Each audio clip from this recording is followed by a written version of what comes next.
Aujourd'hui, nous allons parler d'un sujet qui touche chacun de nous. Faut-il suivre son propre chemin ou suivre les autres? Bonjour à toutes et à tous, bienvenue dans votre podcast Ose d'être toi, l'espace où l'on apprend à se découvrir, à s'accepter et surtout à avancer avec confiance.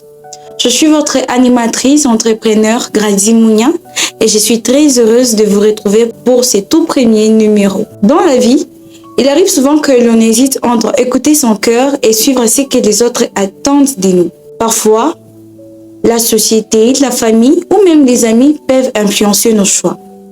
Les choix des études pour impressionner les parents, par exemple, les choix du travail pour impressionner la société et même nos attitudes de vie pour rester dans les normes. Mais une question importante se pose. Sommes-nous vraiment heureuses en suivant les autres? Suivre les autres peut sembler plus facile car on évite les critiques et on se sent accepté parmi tant de personnes. Mais au fond de nous, il peut y avoir un vide car on n'est pas en train de vivre sa propre vie. À l'inverse, suivre son propre chemin, cela demande du courage.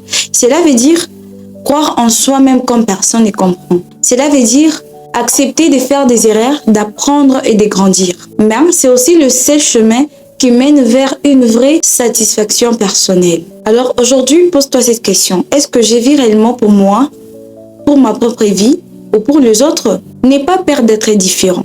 N'aie pas peur d'oser d'être différent. Car au final, la plus belle réussite, c'est d'être fidèle à soi-même. Je vais prendre un exemple typique de la vie.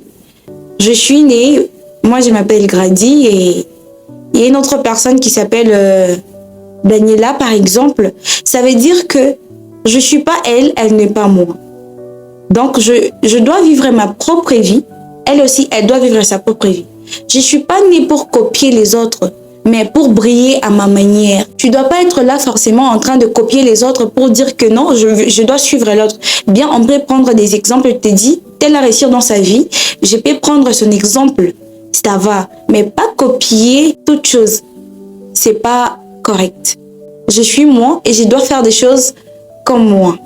Parce qu'au final, la plus belle réussite de sa vie, c'est d'être fidèle à soi-même et être d'accord avec ce que tu juges, ce que tu trouves bon de faire. C'est ainsi qu'on évolue dans la vie. C'était votre podcast Ose d'être toi, l'espace où l'on apprend à s'accepter, à se découvrir et même à avancer avec confiance. Je suis très heureuse de partager avec vous et à très bientôt.